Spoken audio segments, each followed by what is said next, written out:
ഇന്ന് നമ്മളെ വളരെ സാധാരണമായിട്ട് നമ്മൾ വീട്ടിലൊക്കെ എപ്പോഴും ഉണ്ടാക്കുന്ന ഒരു ലഞ്ച് റെസിപ്പിയാണ് കേട്ടോ. ഉച്ചയൂണാണ് ഉണ്ടാക്കിയെടുക്കുന്നത്. വളരെ എളുപ്പത്തിൽ ഞാൻ തേങ്ങ ഒന്നും ചേർക്കാതെ അധികം വഴറ്റൊന്നും ചെയ്യാതെ ഉണ്ടാക്കിയെടുക്കുന്നതാണ് കേട്ടോ. അപ്പോൾ ഇതിനായിട്ട് നമുക്കങ്ങനെ മത്തിയൊന്നും കിട്ടാറില്ല കേട്ടോ. അപ്പോൾ നമുക്കിവിടെ ഒരു ദിവസം മത്തി കിട്ടിയപ്പോൾ എടുത്ത് കിട്ടിയാണ്. ഉച്ചക്കലത്തേക്ക് ഊണിനുള്ള തയ്യാറെടുപ്പാണ് കേട്ടോ. നല്ല നെയ്യുള്ള നല്ല വലിയ മത്തി കിട്ടിയിട്ടുണ്ടായിരുന്നു. നമ്മളിതൊക്കെ നാട്ടിൽ വരുമ്പോൾ മാത്രമാണ് ഈ ഒരു രീതിയിലുള്ള മത്തിയൊക്കെ ശരിക്കും കിട്ടാറ്. അപ്പോൾ മത്തി എടുത്തിട്ടുണ്ട്, ഏതാണ്ട് 1 കിലോയിലും കുറച്ച് കൂടുതലുള്ള കേട്ടോ. പിന്നെ തോരൻ വെക്കാനായിട്ട് ഞാൻ എടുത്തിട്ടുള്ളത് ഇത് ഇപ്പോൾ നാട്ടിലൊക്കെ കിട്ടാൻ തുടങ്ങിയിട്ടുണ്ട്. ഇത് ഉലുവച്ചീരയാണ് കേട്ടോ. ഉലുവ മുളപ്പിച്ച് ഉണ്ടാക്കുന്നതാണ്. ഇത് നമുക്ക് വീട്ടിലും ചെയ്തെടുക്കാവുന്നതേ ഉള്ളൂ കേട്ടോ. ഞാനങ്ങനെ ചെയ്തിട്ടൊക്കെ ഉണ്ട്. ഇതല്ലാന്നുണ്ടെങ്കിൽ നമ്മുടെ ചീര ഉണ്ടല്ലോ, സാധാരണ നമ്മുടെ പച്ചച്ചീര, ആ ചീര എടുത്താലും മതി. രണ്ടിലും ഞാൻ ഇതേ രീതിയിൽ തന്നെ 2 ഇല വെച്ചും ഉണ്ടാക്കാറുണ്ട് കേട്ടോ. ഞാനിത് ഉലുവച്ചീര വൃത്തിയാക്കുന്നത് ഇങ്ങനെയാണ്. ഇതിൻ്റെ തണ്ട് ഉണ്ടല്ലോ, കുറച്ചിങ്ങനെ ബാക്കിലോട്ടുള്ള തണ്ട്, അതിങ്ങനെ ഒടിച്ചാൽ കിട്ടില്ല, അത് മാറ്റിക്കളഞ്ഞിട്ട് ഇങ്ങനെ ഓരോന്നോരോന്നായിട്ട് ഇങ്ങനെ എടുക്കുകയാണ് ചെയ്യുന്നത് കേട്ടോ. തണ്ട് ഒടിച്ച് നടുഭാഗത്ത് ഒടിച്ചു കഴിഞ്ഞാൽ കറക്റ്റ് കിട്ടും. നമുക്ക് പെട്ടെന്ന് നല്ല ടേസ്റ്റുള്ളൊരു ചീരയാണ്. പെട്ടെന്ന് വൃത്തിയാക്കാനും പറ്റും കേട്ടോ. കുറച്ച് വലുതൊക്കെ ആണെങ്കിൽ വേഗം വൃത്തിയാക്കി എടുക്കാം. അപ്പോൾ ഞാൻ ഈ ഒരു രീതിയിലാണ് ഉലുവച്ചീര കിട്ടിക്കഴിഞ്ഞാൽ ഉണ്ടാക്കിയെടുക്കാറ് കേട്ടോ. ഉച്ചക്കലത്തെ ഊണിനായിട്ട് എന്തെങ്കിലും ഉണ്ടാക്കുകയാണെന്നുണ്ടെങ്കിൽ അങ്ങനെയാണ് ചെയ്തെടുക്കാറ്. അപ്പോൾ ഞാൻ വെള്ളത്തിലൊക്കെ ഇട്ട് വെച്ചിട്ടുണ്ട്. അപ്പോൾ ഞാനിതൊരു 10 മിനിറ്റ് മുന്നേ അരി നന്നായിട്ട് കുതിർന്ന് കിട്ടാൻ വേണ്ടി വെള്ളത്തിലിട്ടതാണ് കേട്ടോ. അപ്പോൾ ഞാൻ കഴുകിയെടുത്ത് വെള്ളം ഒഴിച്ചിട്ട് കുക്കറിൽ ഒഴിക്കണം. ഒറ്റ വിസിൽ തന്നെ വെന്ത് കിട്ടുന്ന ചോറാണ് കേട്ടോ. അപ്പോൾ അതുകൊണ്ട് തന്നെ ഞാനിവിടെ കുക്കറിൽ വെച്ചിട്ടുണ്ട്. ഇനി ഞാനിവിടെ എടുത്തിട്ടുള്ളത് നമ്മൾ സാമ്പാർ പരിപ്പാണ് എടുത്തിട്ടുള്ളത്. സാമ്പാർ വയ്ക്കുന്ന സാധാരണ പരിപ്പ് 1/2 കപ്പ് എടുത്തിട്ടുണ്ട്. അത് ഞാനൊരു കുക്കറിലേക്ക് ഇട്ട് കൊടുത്ത് കഴുകി എടുത്തിട്ടുണ്ട്. അതിലേക്ക് ഒരു 3/4 കപ്പ് വെള്ളം ചേർത്തിട്ട് ഞാൻ അടച്ച് വയ്ക്കുകയാണ് കേട്ടോ. എന്നിട്ട് ഒരു വിസിൽ വരുന്നവരെ നമുക്ക് ഹൈ ഫ്ലെയിമിൽ ഇട്ട് കൊടുക്കാം, ഒരൊറ്റ വിസിൽ. പിന്നെ ഞാനിത് ആദ്യം ഇതൊക്കെ റെഡിയാക്കി വയ്ക്കുകയാണ് ചെയ്യുന്നത് കേട്ടോ. പുളി എടുക്കുകയാണ്. നമുക്ക് മീൻ വറുക്കാൻ വേണ്ടിയിട്ടും അതുപോലെ തന്നെ കറി വയ്ക്കാനും ഈ മത്തി തന്നെയാണ് എടുക്കുന്നത്. ഒരുപാട് വിഭവങ്ങളൊന്നും ഇല്ലാതെ എളുപ്പത്തിൽ ഉണ്ടാക്കിയെടുക്കുന്ന വളരെ സാധാരണയായിട്ട് ഞാൻ ഉണ്ടാക്കുന്നൊരു ഐറ്റമാണ് കേട്ടോ. അപ്പോൾ പുളി ഞാനിവിടെ കുറച്ച് കൂടുതൽ എടുത്തിട്ടുണ്ട്. കാരണം മത്തിയിൽ കുറച്ച് മുളകും പുളിയും ഉപ്പൊക്കെ ഇവിടെ കറി വയ്ക്കുമ്പോൾ ആവശ്യമാണ് കേട്ടോ. ഞാൻ വെള്ളത്തിലിട്ടിട്ടുണ്ട്, കഴുകിയെടുത്തിട്ട് വെള്ളത്തിലിട്ട് വെച്ചതാണ്. അപ്പോൾ അതിനോടൊപ്പം തന്നെ 2 കുക്കറിലാണ് ഞാൻ ഇത് ഫുഡ് ഉണ്ടാക്കുന്നത്. ഒരു കുക്കർ ഒരു വിസിലടിച്ചപ്പോൾ ഓഫാക്കി വെച്ചിട്ടുണ്ട് കേട്ടോ പരിപ്പിൻ്റെ. അപ്പോൾ കുറച്ച് ഇഞ്ചി, കുറച്ച് പച്ചമുളക് എടുത്തിട്ടുണ്ട്, അതുപോലെ തന്നെ ഒരു തക്കാളി, കുറച്ച് കറിവേപ്പില. അപ്പോൾ ഇഞ്ചി ഒന്ന് ചതച്ചെടുത്തിട്ട് വരാം. ഇതുപോലെ ചതച്ചെടുത്തിട്ടുണ്ട്. ഇനി നമുക്ക് മത്തി എടുത്തിട്ടുണ്ട്. നല്ല ടേസ്റ്റുള്ളൊരു മത്തിയാണ് കേട്ടോ അത്. അപ്പോൾ ഇത് വലിയ മത്തിയൊക്കെ കിട്ടുമ്പോൾ ഈ മുള്ളുള്ളതുകൊണ്ട് ഞാൻ മീൻ വറുക്കാൻ എടുക്കുമ്പോൾ വരിഞ്ഞു കൊടുക്കുക എങ്ങനെയാണ് കേട്ടോ. അടുപ്പിച്ചടുപ്പിച്ച് നല്ല താഴ്ത്തി വരിഞ്ഞു കൊടുത്തു കഴിഞ്ഞാൽ നമുക്കിങ്ങനെ ഇങ്ങനെ കുത്തുന്ന പോലെയൊന്നും തോന്നില്ല. നന്നായിട്ട് അടുപ്പിച്ചടുപ്പിച്ച് വരിഞ്ഞു കൊടുക്കണേ. അപ്പോൾ ഞാൻ കുറച്ച് എടുക്കുന്നത്, നമുക്കിതൊരു 4 എണ്ണം 5 എണ്ണമൊക്കെ മാത്രം എടുത്താൽ മതി ഫ്രൈ ചെയ്യാൻ. ഒരു മീൻ തന്നെ അത്യാവശ്യം നമുക്ക് കഴിക്കാനുള്ള ക്വാണ്ടിറ്റി ഉണ്ട്. അപ്പോൾ ഇടത്തരം മത്തി കിട്ടുകയാണെങ്കിൽ ഒരു 10 എണ്ണമൊക്കെ നോക്കിയിട്ട് ഫ്രൈ ചെയ്യാൻ വേണ്ടി വയ്ക്കാവേ. ഇത് ഞാനിപ്പോൾ തലയോട് കൂടിയിട്ടാണ് എടുത്തിട്ടുള്ളത് കേട്ടോ. നമ്മളിവിടെ എപ്പോഴേലും കിട്ടുന്നതായതുകൊണ്ട് മത്തി ഇങ്ങനെയാണ് ചെയ്യാറ്. 1 സ്പൂണോളം മുളക് പൊടി, 1/2 സ്പൂണോളം മഞ്ഞൾപ്പൊടി, 1/2 സ്പൂണോളം ഉപ്പ്, കുറച്ച് ഇഞ്ചി ചതച്ചത്, 1 സ്പൂൺ വെളിച്ചെണ്ണ. ഇത്രയാണ് മത്തി വറുക്കാൻ വേണ്ടിയിട്ട് ഞാനിതിൽ തേച്ച് കൊടുക്കുന്ന മസാല കേട്ടോ. നന്നായിട്ട് തേച്ചെടുക്കണേ, നല്ലോണം പിടിക്കണം. നമ്മൾ ഒരുപാട് മസാലകളൊന്നും ഈ മത്തിയിൽ പുരട്ടി വെച്ച് കഴിഞ്ഞാൽ ടേസ്റ്റ് ഉണ്ടാവില്ല. വളരെ ചെറിയ രീതിയിലുള്ള മസാല മാത്രമേ വേണ്ടുള്ളൂ. അപ്പോൾ ഞാൻ കുറച്ചൊന്ന് വെള്ളം കുടഞ്ഞു കൊടുത്തിട്ടുണ്ട് കേട്ടോ. ഭയങ്കര ഡ്രൈ ആയ പോലെ തോന്നി. അപ്പം ഞാൻ മത്തിയൊക്കെ നന്നായിട്ട് മസാലയൊക്കെ പുരട്ടി എടുത്തിട്ടുണ്ട്. ഇത് ഞാനൊരു പാത്രത്തിലേക്ക് മാറ്റിയെടുക്കുകയാണ്. അപ്പോൾ കാലത്തത്തെ ജോലിയൊക്കെ കഴിഞ്ഞ് വീട് ഒതുക്കലൊക്കെ കഴിഞ്ഞ് കഴിഞ്ഞാൽ പെട്ടെന്ന് ഉണ്ടാക്കിയെടുക്കുന്നതാണ് കേട്ടോ. ഇനി ഈ ചട്ടി ഉണ്ടല്ലോ, ഈ ചട്ടിയിൽ തന്നെയാണ് നമ്മൾ കറി വയ്ക്കുന്നത്. അപ്പോൾ ആ കൈ ഉണ്ടല്ലോ, മസാലയുള്ള ആ കൈ ഞാൻ ഇതുപോലെ പുളിവെള്ളത്തിലൊന്ന് മുക്കിയിട്ട് ആ പുളി ആ സമയത്ത് തന്നെ പിഴിഞ്ഞ് വയ്ക്കുക ചെയ്യുന്നത്. പിന്നെ മുളകും തക്കാളിയൊക്കെ നമ്മൾ വെള്ളത്തിൽ ഇട്ട് വെച്ചിട്ടുണ്ടായിരുന്നു, അത് ഞാൻ അരിഞ്ഞ് ചേർക്കുകയാണ് ചെയ്യുന്നത് കേട്ടോ. അപ്പോൾ 1 തക്കാളിയാണ് ഞാൻ ഈ കറിക്ക് വേണ്ടത്. നമ്മൾ ഈ സാധാരണ രീതിയിലുള്ള മത്തിക്കറിയൊക്കെ ഉണ്ടാക്കുമ്പോൾ ഒത്തിരി ഇങ്ങനെ അളവുകളൊന്നും ഇല്ലാതെ തന്നെ നമുക്കൊരു കൈക്കണക്കിൽ ഉണ്ടാക്കിയെടുക്കാവേ. അപ്പോൾ ഒരു തക്കാളി അരിഞ്ഞിട്ടുണ്ട്. പച്ചമുളക് നമ്മുടെ എരിവിനനുസരിച്ച് കൂട്ടും കുറയ്ക്കുകയും ചെയ്യും. ഞാനിത് നമ്മളെ നാടൻ മുളകാണ് കേട്ടോ, കാന്താരി മുളക്, കടലാസ് മുളക് എന്നൊക്കെ പറയുന്ന പോലെ കുറച്ചിങ്ങനെ വലുതായിട്ട് നിൽക്കുന്ന നല്ല എരിവുള്ള മുളക് ഒരു 5-6 എണ്ണ എടുത്തിട്ടുണ്ട്. കറിവേപ്പില ഒരു പിടി ഇട്ട് കൊടുത്തിട്ടുണ്ട്. പിന്നെ ഇഞ്ചി നേരത്തെ ഒരു കഷ്ണം എടുത്തതിന് ചെറിയൊരു കഷ്ണം വറുക്കാൻ ആവശ്യമായിട്ട് എടുത്ത് ബാക്കി കഷ്ണം ഞാൻ ചതച്ചെടുത്തതാണ്. 1/2 സ്പൂണോളം മഞ്ഞൾപ്പൊടി ഇട്ട് കൊടുത്തിട്ടുണ്ട്. മുളക് പൊടി ഞാനിവിടെ ചേർത്ത് കൊടുത്തിട്ടുള്ളത് കാശ്മീരി മുളക് പൊടിയാണ് കേട്ടോ. അത് ഞാൻ അതിൻ്റെ വീഡിയോ ഇട്ടിട്ടുണ്ടായിരുന്നു ഇതുണ്ടാക്കുന്നത്. അപ്പോൾ ഇത് എരിവും ഉണ്ടാവും നല്ല കളറും ഉണ്ടാവും. ഒരു 3 സ്പൂണോളം ഇട്ട് കൊടുത്ത് മല്ലിപ്പൊടി 1/2 സ്പൂൺ, 1 സ്പൂണോളം ഉപ്പ്, ഇത്രയാണ് ചേർത്ത് കൊടുത്തിട്ടുള്ളത്. പിന്നെ നമ്മളിതിലേക്ക് കുറച്ച് ഒരു 2 സ്പൂണോളം വരും വെളിച്ചെണ്ണയും കൂടെ ചേർത്ത് കൊടുത്തിട്ടുണ്ട്. നമ്മൾ ഈ നാടൻ വിഭവങ്ങൾ ഉണ്ടാക്കുമ്പോൾ കുറച്ചും കൂടെ നല്ലത് വെളിച്ചെണ്ണയാണ് കേട്ടോ. അപ്പോൾ ഇതെല്ലാം കൂടെ ഇനി ഒന്ന് ഇങ്ങനെ കൈ കൊണ്ട് ഞരടിയെടുക്കണം. അതിൻ്റെ മുന്നേ തന്നെ ഞാൻ പുളിവെള്ളമൊക്കെ നേരത്തെ ഇങ്ങനെ പുളി ഞരടി ആക്കി വെച്ചിട്ടുണ്ട്, റെഡിയാക്കി വെച്ചിട്ടുണ്ട്. ഈ ഒരു മത്തിക്കറി നല്ല കുറുകി ഇങ്ങനെ ഇരിക്കുന്ന മത്തിക്കറിക്ക് ടേസ്റ്റ് കിട്ടാൻ ഞാനിങ്ങനെയാണ് ചെയ്തെടുക്കാറ്. ഇത് വഴറ്റാതെ തന്നെ നല്ല ടേസ്റ്റ് ഉണ്ടാകുന്നൊരു കറിയാണ്. അപ്പോൾ അതാ പുളിവെള്ളം ഇങ്ങനെ തന്നെ ഒഴിച്ചു കൊടുക്കണം. ഇനി ഈ കൈ കൊണ്ട് തന്നെ ആ പുളി ഒന്നും കൂടെ ഒന്ന് ഞരടിയെടുക്കാം കേട്ടോ. ഇത് പുളിയൊക്കെ ബാക്കി വന്നാൽ നമ്മൾ കളയൊന്നുമില്ല. ഇതിൽ കുറച്ച് ഉപ്പിട്ടിട്ട് ഫ്രിഡ്ജിൽ അടച്ച് വെക്കുകയാണ് ചെയ്യുന്നത്, കയറ്റി വയ്ക്കും. പിന്നെ മത്തിക്കറി ഒക്കെ ഇതുപോലെ മീൻ കറി ഉണ്ടാക്കുമ്പോൾ ആ പുളി ഒന്നും കൂടെ ഉപയോഗിക്കും. ഇവിടെ പുളിക്കൊക്കെ നല്ല വിലയാണ് കേട്ടോ. അതുകൊണ്ട് തന്നെ ഇങ്ങനെയാണ്. പിന്നെ ഒരു 3 കപ്പോളം വെള്ളം ഞാൻ ചേർത്ത് കൊടുക്കുന്നുണ്ട്. അപ്പോൾ മത്തിക്കറിക്ക് അത്യാവശ്യം വെള്ളം വേണം, കുറച്ചിങ്ങനെ മസാലകളും വേണം, എന്നാലാണ് ഉള്ളിലൊക്കെ നല്ല മസാല പിടിക്കുള്ളൂ. ആവശ്യത്തിന് വെള്ളമൊക്കെ ഒഴിച്ച് കൊടുത്തിട്ട് ഞാനിത് കൈ കൊണ്ടൊന്ന് മിക്സ് ചെയ്തെടുത്തിട്ടുണ്ട്. എന്നിട്ട് നമ്മളിതിൻ്റെ രുചി നോക്കിയതിന് ശേഷം സ്റ്റൗവിൽ വയ്ക്കുകയാണ് ചെയ്യുന്നത് കേട്ടോ. അപ്പോൾ സ്റ്റവ് കത്തിച്ചതിന് ശേഷം നമുക്ക് സ്റ്റൗവിൽ വെച്ച് കൊടുക്കാം. ഇതുപോലെയാണ് ഞാൻ ചെയ്തെടുക്കാറ്.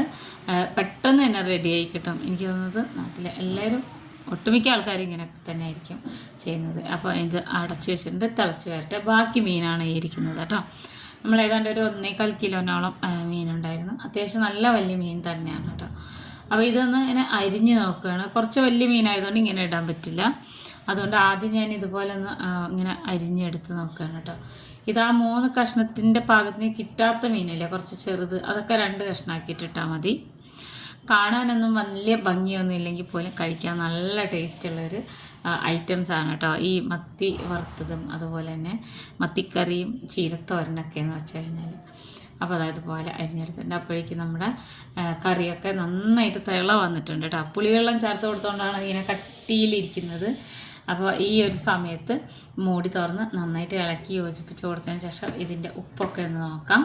ഉപ്പ് നോക്കിയതിന് ശേഷമാണ് കേട്ടോ നമുക്കിത് നേരത്തെ അരിഞ്ഞ് വെച്ചിട്ടുണ്ടായിരുന്ന മത്തിയൊക്കെ ഇതിലേക്ക് ഇട്ട് കൊടുക്കുക. ഞാനിങ്ങനെയാണ് കേട്ടോ, വലിയ മത്തിയൊക്കെ കിട്ടുമ്പോൾ മത്തി തല കളയാറില്ല, അങ്ങനെ തന്നെ എടുക്കാറാണ് പതിവ്. ഈ ഒരു രീതിയിൽ ഉണ്ടാക്കി കഴിഞ്ഞാൽ എല്ലാവർക്കും ഇഷ്ടമാവും കേട്ടോ. അപ്പോൾ അതാ ഇനി ഇത് ഒത്തിരി ഇങ്ങനെ ഇളക്കി കൊടുക്കാതെ ഈ ഒരു രീതിയിൽ ചെയ്തെടുത്താൽ മാത്രം മതി. ആ മസാലയൊക്കെ ഉണ്ടല്ലോ, ഉപ്പും മുളകും പുളിയും, ഇത് 3ഉം ഈ മത്തിയിലൊന്നും ഇങ്ങനെ പിടിച്ച് കിട്ടാൻ വേണ്ടിയിട്ടാണ് നമ്മൾ ജസ്റ്റ് ഒന്നിങ്ങനെ ഒന്ന് ഇളക്കി കൊടുക്കുന്നത് കേട്ടോ. അപ്പോൾ ഇനി ഇത് ഇവിടെ ഇരുന്നൊന്ന് തിളക്കട്ടെ. നന്നായിട്ടൊരു 2 തള തിളച്ചാൽ മതി. ഇനി നമ്മൾ നേരത്തെ സ്റ്റൗവിൽ വെച്ചിട്ടുണ്ടായിരുന്ന ചോറിന് അരി ഇട്ടിട്ടുണ്ടായിരുന്നു, അത് ആയിട്ടുണ്ട്. ഞാൻ ഇറക്കി വെച്ച് ഇനി ഫ്രൈ പാനാണ് വെച്ചിട്ടുള്ളത്. ഇതും മത്തി ഫ്രൈ ചെയ്തെടുക്കുമ്പോൾ നെയ്യുള്ള സമയത്തൊന്നും അധികം എണ്ണയൊന്നും വേണ്ട, എന്നാലും വെളിച്ചെണ്ണ കുറച്ച് ഒഴിച്ച് കൊടുത്തിട്ടുണ്ട്. ഇനി നമ്മൾ മസാല പുരട്ടി വെച്ചിട്ടുണ്ടായിരുന്ന നല്ല സൂപ്പർ നെയ്മത്തിയാണ് കേട്ടോ. നെയ്മത്തി ഇതിലേക്ക് ഇട്ട് കൊടുക്കാം. ഇത് ഫ്രൈ ചെയ്തെടുക്കാൻ വേണ്ടിയിട്ടാണ്. മത്തി ഫ്രൈ മത്തിക്കറി ഇഷ്ടമല്ലാത്തവരാരും തന്നെ ഉണ്ടാവില്ല, പ്രത്യേകിച്ച് ചോറിൻ്റെ കൂടെ കഴിക്കാൻ. അപ്പോൾ ഞാൻ പെട്ടെന്ന് ആവാൻ വേണ്ടിയിട്ടാണ് 2-3 സ്റ്റൗവിലൊക്കെ തന്നെ അടുപ്പിച്ച് വെക്കുന്നത് കേട്ടോ. അപ്പം മീനൊക്കെ ഇതുപോലെ ഫ്രൈ പാനിൽ നിരത്തി കൊടുത്തതിന് ശേഷം നമ്മളുടെ കറി തുറന്ന് നോക്കാം. നല്ല അടിപൊളിയായിട്ടുള്ള മത്തിക്കറി ഇവിടെ റെഡി ആയിട്ടുണ്ട് കണ്ടോ, എണ്ണയൊക്കെ തെളിഞ്ഞ് നിൽക്കുന്നത്. അപ്പം മത്തിയൊന്നും വേകാൻ അത്ര വലിയ സമയമൊന്നും എടുക്കില്ല. ശരിക്കും നന്നായിട്ട് 2 തള തിളച്ച് കഴിഞ്ഞാൽ നമ്മൾ സൂപ്പർ ടേസ്റ്റി ആയിട്ടുള്ള നാടൻ മത്തിക്കറി റെഡി ആയിട്ടുണ്ട് കേട്ടോ. ഇത്രേ വേണ്ടുള്ളൂ. ഇനി അടച്ച് വെച്ചിട്ട് സ്റ്റവ് ഓഫ് ചെയ്ത് വയ്ക്കാം. എന്നിട്ട് ഒരു 10 മിനിറ്റ് വേറെ വയ്ക്കുമ്പോഴത്തേക്ക് എണ്ണയൊക്കെ തെളിയും. അതിനോടൊപ്പം തന്നെ നമ്മൾ പരിപ്പ് വെച്ചിരുന്നില്ലേ, അപ്പോൾ അത് വെന്ത് വന്നിട്ടുണ്ട്. ഞാനിങ്ങനെ തോരൻ ഉണ്ടാക്കി എടുക്കുമ്പോൾ പരിപ്പ് ചേർക്കുവാണെങ്കിൽ ഇങ്ങനെ വേവിച്ചെടുക്കുക കേട്ടോ. കുക്കറിലിട്ടിട്ട് ഹൈ ഫ്ലെയിമിൽ 1 വിസിൽ, വെള്ളം കൂടുതലായി പോകരുത്. അപ്പോൾ അതാ ഇതിങ്ങനെ കഴിക്കാൻ പാകത്തിനാണ് വെന്തിട്ടുള്ളൂ കേട്ടോ. നല്ല ടേസ്റ്റാണ് ഇതിങ്ങനെ ചീരയുടെ ഒക്കെ കൂടെ കഴിക്കുമ്പോൾ. അപ്പോൾ ഇനി ഞാൻ ഉലുവ എല്ലാം നന്നായിട്ട് 1-2 തവണ കഴുകിയെടുത്തതാണ് കേട്ടോ അത്. ഇത് മുറിച്ചെടുക്കുന്നതും ഞാൻ ഇങ്ങനെയാണ്, എളുപ്പത്തിന് മുറിച്ചെടുക്കുക. എല്ലാം കൂടെ ഒരുമിച്ച് വെക്കുകയാണ് ചെയ്യേണ്ടത്. എന്നിട്ട് ആദ്യം ഈ നടുഭാഗത്തൊന്ന് ഇങ്ങനെ കട്ട് ചെയ്ത് കൊടുക്കുക. ചീരയൊക്കെ നമ്മൾ വെള്ളത്തിലിട്ട് കഴിഞ്ഞ് ഇങ്ങനെ ഓരോന്നോരോന്നായി എടുത്ത് കയ്യിലിങ്ങനെ അടുക്കി വയ്ക്കണക്കായി നല്ലത് ഈ ഒരു രീതിയിൽ എല്ലാം കൂടെ അടക്കി പിടിച്ചിട്ട് ഇങ്ങനെ മുറിച്ച് കൊടുത്ത്, എന്നിട്ട് പിന്നെ നല്ല പാകത്തിന് കത്തി വെച്ചിട്ട് മുറിച്ചെടുക്കുകയാണ് ചെയ്യുന്നത്. ഇങ്ങനെ ആകുമ്പോൾ പണി എളുപ്പം കഴിയും കേട്ടോ. കണ്ടോ, ഇത് നല്ല കറക്റ്റായിട്ട് ഇങ്ങനെ മുറിഞ്ഞ് വരും. ഈ ഒരു രീതിയിൽ ഇനി ചീരയൊക്കെ അരിഞ്ഞാൽ മതി, എളുപ്പം പണി കഴിയും. ചീരയൊക്കെ അരിഞ്ഞ് കഴിഞ്ഞിട്ടുണ്ട്. നമ്മുടെ ചോറ് ഇവിടെ അപ്പോഴത്തേനും റെഡി ആയിട്ടുണ്ട് കേട്ടോ. എന്താ ചോറ് കറക്റ്റ് വേവാണ്, വെള്ളം ഒഴിച്ചു കൊടുത്തത് കറക്റ്റാണ്. അതൊക്കെ പിന്നെയെന്ന് വെച്ച് കഴിഞ്ഞാൽ കൈക്കടക്കി ചെയ്യുന്നതാണ് കേട്ടോ. അതിനോടൊപ്പം തന്നെ നമ്മളെ മീനൊക്കെ ഒരു സൈഡ് വെന്തിട്ടുണ്ടായിരുന്നു, അപ്പം ഞാനൊന്ന് മറിച്ചിട്ട് കൊടുത്തിട്ട് ഉണ്ടായിരുന്നു. നല്ലോണം ഇങ്ങനെ 2 സൈഡും കരിയാത്ത രീതിയിൽ ഇങ്ങനെ വെന്ത്, അതായത് ഫ്രൈ ആയി വന്നിട്ടുണ്ട്. ഇനി നമുക്കിതിനെ ഈ മീനിനെ ഇതിൽ നിന്ന് കോരി മാറ്റാം കേട്ടോ. കോരി മാറ്റുമ്പോൾ മീഡിയം ഫ്ലെയിമിലിട്ട് കൊടുക്കണേ, അല്ലെങ്കിൽ ഒരുപാട് ഇങ്ങനെ എണ്ണ കുടിക്കും. നല്ല മണമാണ് കേട്ടോ. പ്രത്യേകിച്ച് നെയ്യുള്ള മത്തിയൊക്കെ കിട്ടിക്കഴിഞ്ഞാൽ ചിലവർക്കൊന്നും ഈ മണം ഇഷ്ടമല്ല, മത്തി ഇഷ്ടമാണ്. അപ്പോൾ മത്തി റെഡി ആയിട്ടുണ്ടെങ്കിൽ ഞാനിവിടെ ഒരു കടായി സ്റ്റവിൽ വെച്ച് ചൂടായി വരുമ്പോൾ 2 സ്പൂണോളം വെളിച്ചെണ്ണയും 1/2 സ്പൂണോളം കടുകും കൂടെ ഇട്ട് കൊടുത്തിട്ടുണ്ട്. കടുക് ഒന്ന് പൊട്ടി വരുമ്പോൾ 1/2 സ്പൂണോളം ജീരകമാണ് കേട്ടോ. പെരുംജീരകമല്ല, നല്ല ജീരകം എന്ന് പറയും. അതിട്ട് കൊടുത്ത് പിന്നെ ഒരു സവാള അരിഞ്ഞതും കൂടെ ചേർത്ത് കൊടുത്തിട്ടുണ്ട്. പച്ചമുളക് നേരത്തെ എടുത്ത പച്ചമുളകിൽ നിന്ന് ഒരു 3 പച്ചമുളക് റൗണ്ടിൽ അരിഞ്ഞെടുത്തതാണ് കേട്ടോ. അതും കൂടെ ചേർത്ത് കൊടുത്തിട്ടുണ്ട്. ഒത്തിരി മസാലകളോ ഒന്നും തന്നെ വേണ്ട. ഈ പച്ചമുളകും സവാളയും ഒരുപാട് ഇങ്ങനെ വഴന്ന് വരികയും വേണ്ട, ഒന്ന് ചൂടായാൽ മാത്രം മതി. ഒന്ന് നല്ലവണ്ണം ഒന്ന് ഇളക്കി കൊടുക്കുക, അത്ര മാത്രമേ വേണ്ടുള്ളൂ. അപ്പോൾ ഈ ഒരു പരുവത്തിലാണ് ഇരിക്കുന്നത്. നമ്മളെ ചീരയില ഉണ്ടല്ലോ, അപ്പോൾ അതൊന്ന് കുറച്ചൊന്ന് സവാള ഒന്നിങ്ങനെ ചെറുതായിട്ട് വാടി വരുമ്പോൾ തന്നെ ഈ ചീരയിലയും കൂടെ അതിലേക്ക് ഇട്ട് കൊടുക്കണം കേട്ടോ. ചീരയില വെന്ത് വരുമ്പോൾ ഒരു പ്രത്യേക ഒരു ടേസ്റ്റുള്ളൊരു മണമൊക്കെയാണ്. ഉലുവച്ചീരയ്ക്ക് അങ്ങനെ ഒരു പ്രത്യേകത ഉണ്ട്. ചെറിയൊരു കയ്പുണ്ടാവും, പക്ഷേങ്കിൽ അത് ടേസ്റ്റുള്ളൊരു കയ്പാണ് കേട്ടോ. നമ്മൾ മറ്റേ കയ്പയ്ക്ക പാവയ്ക്ക ഒന്നും പോലെയല്ല, രുചിയുള്ളൊരു കയ്പാണ് ഇതിന്, ചെറിയൊരു കയ്പ്. അപ്പോൾ അതില്ലാതാക്കാൻ വേണ്ടിയിട്ടാണ് സവാള ഇട്ട് കൊടുക്കുന്നത്. നന്നായിട്ട് ഇതുപോലെ ഒന്ന് ഇളക്കിയെടുക്കണം. ഉലുവച്ചീര നമുക്ക് വളരെ ആരോഗ്യത്തിനൊക്കെ വളരെ നല്ലൊരു ഔഷധം കൂടിയാണ് കേട്ടോ. ഒന്ന് ഇളക്കി കൊടുത്തതിന് ശേഷം നമ്മൾ വേവിച്ച് വെച്ചിട്ടുള്ള പരിപ്പിട്ട് കൊടുക്കുകയാണ് ചെയ്യുന്നത്. പെട്ടെന്ന് തന്നെ വെന്ത് വരും. ഇതിനങ്ങനെ ഓവർ കുക്കൊന്നും ചെയ്യേണ്ട കാര്യമില്ല. ഞാനിങ്ങനെ ഔഷധം എന്നൊക്കെ പറയുമ്പോൾ കമൻറ്റ് ബോക്സിൽ ഒത്തിരി വരാറുണ്ട്, ഔഷധമാണോ? അതെ, നമ്മൾ കഴിക്കുന്നത് എന്താണോ അത് തന്നെയാണ് നമ്മുടെ ശരീരത്തിലെ മരുന്നെന്ന് പറയുന്നത്. അത് അറിയാഞ്ഞിട്ടാണ് അങ്ങനെ കമൻറ്റ് ഇടുന്നത് കേട്ടോ. ഇനി ഇതിലേക്ക് ഒരു 1/2 സ്പൂണോളം ഉപ്പ് ചേർത്ത് കൊടുക്കണം. നമ്മളിതിൽ എവിടെയും ഉപ്പൊന്നും ചേർത്തിട്ടില്ല കേട്ടോ. നല്ല അടിപൊളി കിടുക്കാച്ചി തോരനാണ്. അപ്പോൾ ഈ ഒരു തോരൻ ഇതേ രീതിയിൽ തന്നെ നമുക്ക് സാധാരണ നമ്മുടെ വീട്ടിലൊക്കെ കിട്ടുന്ന പച്ചച്ചീരയും ചുവപ്പുചീരയൊക്കെ വെച്ചിട്ട് ചെയ്തെടുക്കാം കേട്ടോ. ഇത്രയേ ഉള്ളൂ. നന്നായിട്ടൊന്നിങ്ങനെ ഒതുക്കി വെച്ചൊന്ന് ഇളക്കി ഒരു 2-3 മിനിറ്റ് ഒന്നിങ്ങനെ ലോ ഫ്ലെയിമിലിട്ട് കഴിഞ്ഞാൽ നല്ല കിടുക്കാച്ചായിട്ട് വെന്ത് കിട്ടും. അപ്പോൾ നമ്മുടെ തോരൻ ഇവിടെ റെഡി ആയിട്ടുണ്ട്. ഇത്രയേ ഉള്ളൂ പണി. അപ്പോൾ നമ്മൾ ഉച്ചക്കലത്തെ ഫുഡ് ഇവിടെ റെഡി ആക്കിയിട്ടുണ്ട്. ഞാൻ കാണിച്ചു തരാവേ. തോരനുണ്ട്, മീൻ ഫ്രൈയുണ്ട്, മീൻ കറിയുണ്ട്, ചോറുണ്ട്. ഇതെല്ലാം ഇവിടെ റെഡി ആയിട്ടുണ്ട്. നമുക്കിതിൻ്റെ കൂടെ പപ്പടമോ അച്ചാറോ അങ്ങനെ ഒന്നും തന്നെ വേണ്ട കേട്ടോ. വളരെ സിമ്പിളായിട്ട് ഉണ്ടാക്കുന്നതാണ്. ഞാനൊരു പാത്രത്തിലേക്ക് ഞാൻ കഴിക്കാൻ പോവുകയാണ്. ചോറിട്ട് കൊടുത്തു, പിന്നെ അതിനോടൊപ്പം തന്നെ തോരൻ വെച്ച് കൊടുത്തു, മീൻ ഫ്രൈ വെച്ച് കൊടുത്തു, പിന്നെ നമ്മളെ രുചികരമായിട്ടുള്ള നാടൻ മത്തിക്കറിയും കൂടെ. അപ്പോൾ വീഡിയോ എല്ലാവർക്കും ഇഷ്ടപ്പെടും. എല്ലാവരും ഉണ്ടാക്കി നോക്കണം. ഇനി മത്തിയൊക്കെ കിട്ടുമ്പോൾ വീഡിയോ ഇഷ്ടമായിട്ടുണ്ടെങ്കിൽ ഫ്രണ്ട്സിനൊക്കെ ഒന്ന് ഷെയർ ചെയ്ത് കൊടുക്കണം. ഇതുപോലെ ഈസി റെസിപ്പീസുമായിട്ട് അടുത്ത വീഡിയോയിൽ കാണാം.